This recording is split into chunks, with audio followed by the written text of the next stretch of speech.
Hello and welcome to Family Law with YLaw. My name is Lina Yousafi and I'm the founder of YLaw. I wanted to discuss collaborative law today. What is it and is it right for your case? So collaborative law is a peaceful alternative to how you resolve your separation issues. However, it has pros and cons, which you should be aware of.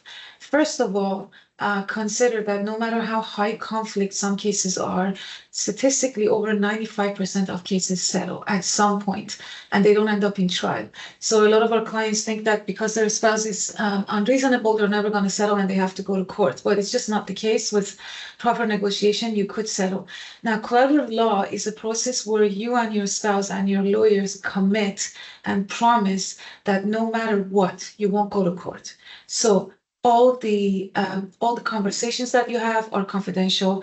All the disclosure, the financial disclosure that you make are confidential. Negotiations are confidential, and your lawyers will only assist you within the collaborative law process, meaning that if you and your spouse don't agree to anything during the collaborative law process, your lawyers will actually have to resign and you will have to find new lawyers to fight for your rights in court.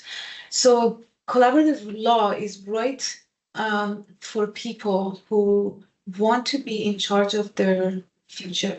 They want to make their own decisions versus having a judge make those decisions. They believe in long-term civil outcomes versus short-term fight and litigation. And especially people with kids that, despite whatever has happened, would like the kids to experience as little disruption during separation as possible. So with litigation, because it's litigation, it's fighting and conflict, kids really feel and experience what parents are going through. The cost can be exponentially higher and things are made public because the court system is public. So collaborative law is an alternative approach, but it's not always the right approach.